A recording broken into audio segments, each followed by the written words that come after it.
Hi guys, it's Mandy here. So today I'm going to talk to you guys about something that is rather interesting but a little disturbing at the same time, which is basically the concept of ghosts, possession and hauntings. If you're into that kind of stuff, you'll probably love this.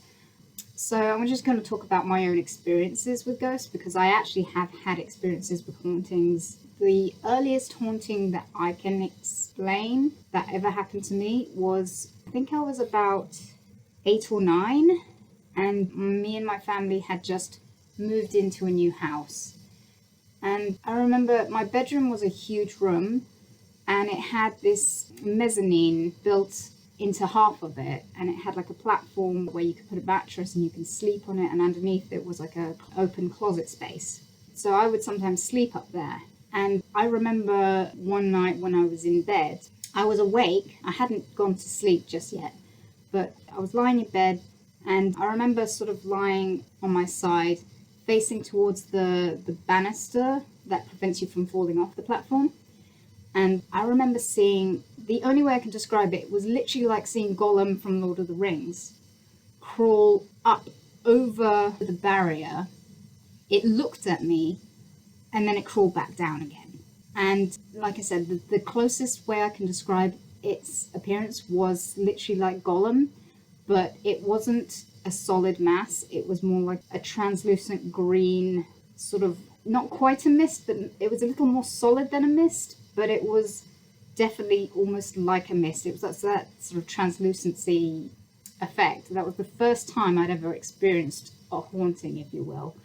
And after that, there were several incidences. I'm going to have to go into my personal issues at the moment, just a tad bit, just to sort of explain what's going on. So I don't get on with my parents. I don't talk to my parents. I am disconnected to my parents right now because of the fact that they crossed a line with me and I don't want anything to do with them.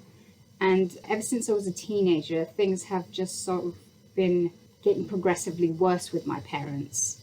And so when I was a teenager, I noticed that my mother particularly, she got very, very aggressive with me. She started being very angry with me at certain points. And, when I was younger, I just thought it was because, they thought I was being difficult because my grades weren't good. I wasn't working as hard as they thought I could. And you know what, I give them credit, fine. As parents, yeah, you get stressed about that, whatever. But I noticed that as the years went by, my mum's behavior got more and more aggressive. And I started feeling this sense that I wasn't welcomed in the house. I started feeling that there was something in the house that did not want me there. It didn't like me. It's kind of like that same sort of feeling of sitting in a room with someone who you really don't get on with. And all you know is they don't want you there. You can sense that when you're sitting in a room with someone who hates you. And it's that same feeling. I got that feeling all the time. And so when I was younger, my room became a haven for me.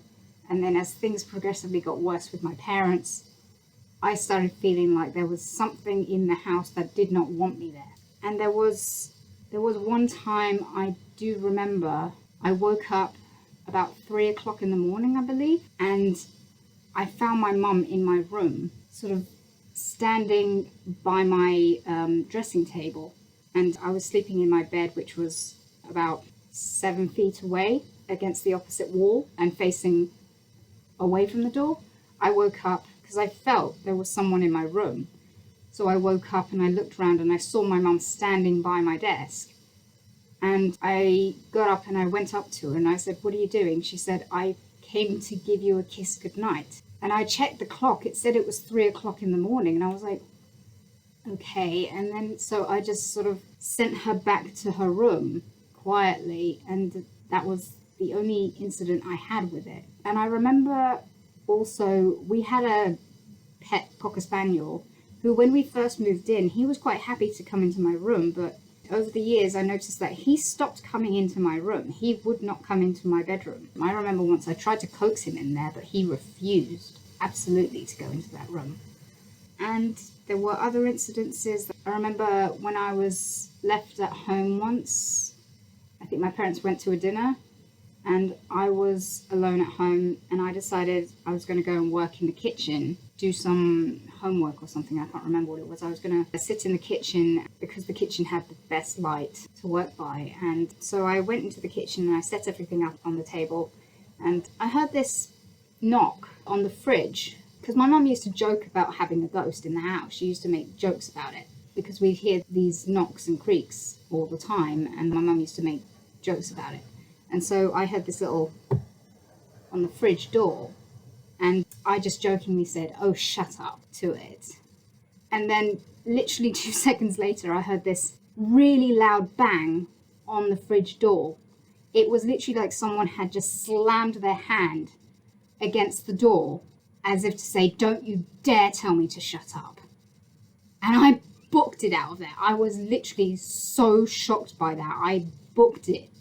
I went straight back to my room and I was like, I am not leaving this room at all.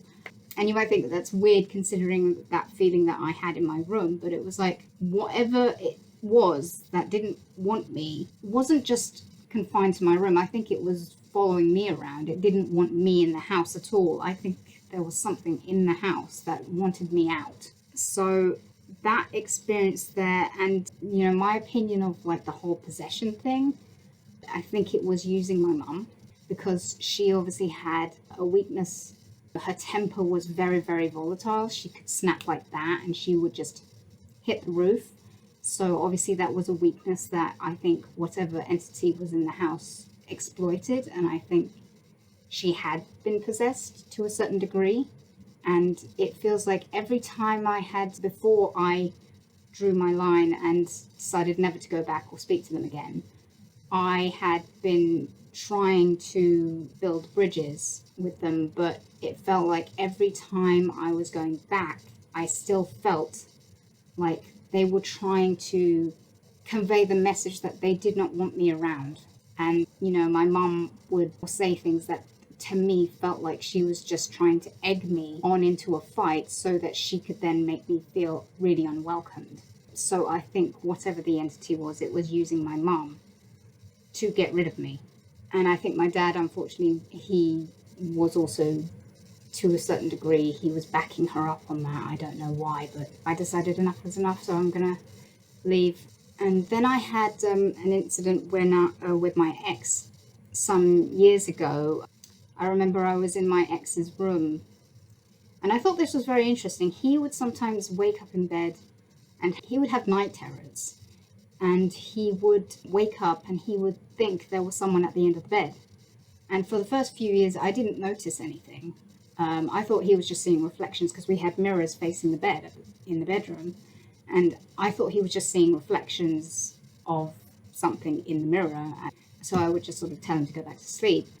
But then I remember once I was in bed and I felt this intense sensation of someone standing at the end of the bed and staring at me. It was like you're sitting opposite someone, right?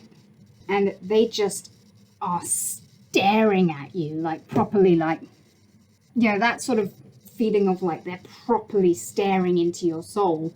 And this entity, it was, to me, I saw the figure of a woman in white standing at the end of the bed, just staring intensely at me straight on.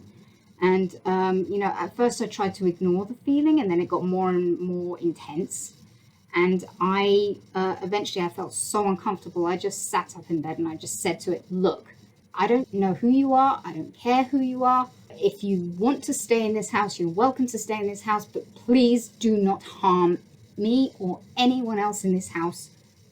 As long as you do not harm anyone, you can stay." And the next day, it was gone.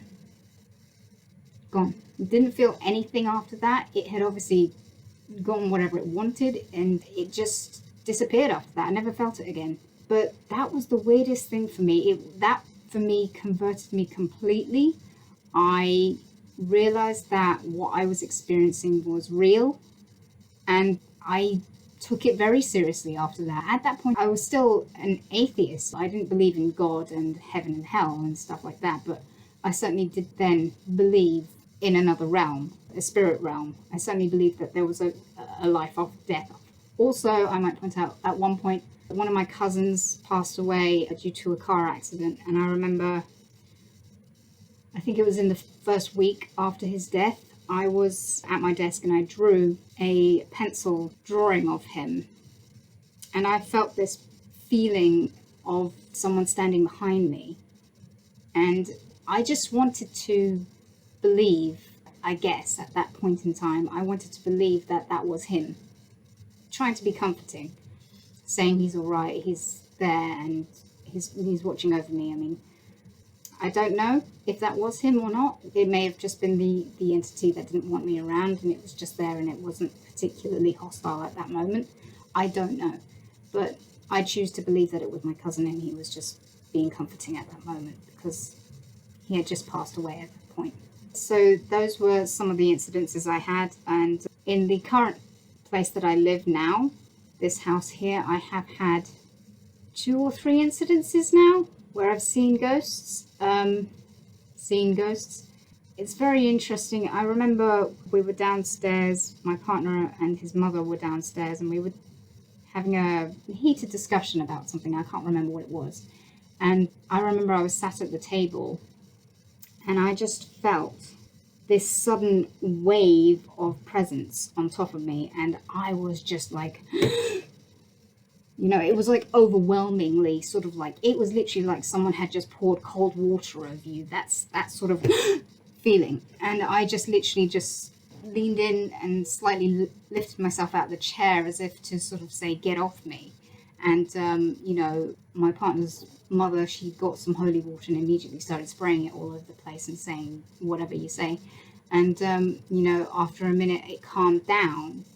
And the spirits, if you want to call them spirits, they went and sat in another, or they gathered, should I say, in another corner of the room, sort of almost like they were sat at the table with us. And I explained that I saw 3 people there. It was an old man, a young woman, and a child. That's what it felt like to me. And I could describe what they were wearing. I could describe what they looked like. But it's not like when you see people who are actually in front of you. It's really weird. I can't really describe it very well. It's kind of like a sense, like people being on the tube. If you imagine sitting on the tube, you're not actually looking at people, but you can sense the person who is sitting next to you, and you can sort of sense what they look like. You can sense what they're wearing. You're not actually looking at them, but you can sort of sense it to a degree. It's kind of like that, but it's almost like that with if the car was full of fog at the same time. So you get a sense that people are there, and you can sort of get an idea of what they're like and what they're doing, but you can't actually see them very clearly. It's not like when things are crystal clear and you can see a solid mass. It's not like that at all for me. So I spoke to them, as it were. It's not like in, Ghost Hunters, where the mediums like talk out loud. It's more like they communicate. I don't want to use the term telepathically, but it's kind of like that. Where you can sort of sense what they want. And I just got this feeling that the little girl was very curious about what was going on. The woman I got nothing from. The man, I just got this sense that the man was not particularly happy because of something that was happening next door. Because next door we had some tenants who were renting the house, and they were doing stuff with the garden shed. And I just got this feeling that whoever this old man was not happy with the new tenants messing with the shed. So that's what I got from that. And then there was also another incident where I think the golem creature came back, and it was literally like clinging to my back at one point, and I literally had to walk around the kitchen trying to shrug it off, almost like a child clinging to your back sort of thing. And I got it off, and I eventually told it to bugger off, and it went. And I, again with the holy water, my mother-in-law, she got some holy water, and she just sprinkled it all over the place and sort of told it to go away. It disappeared after that.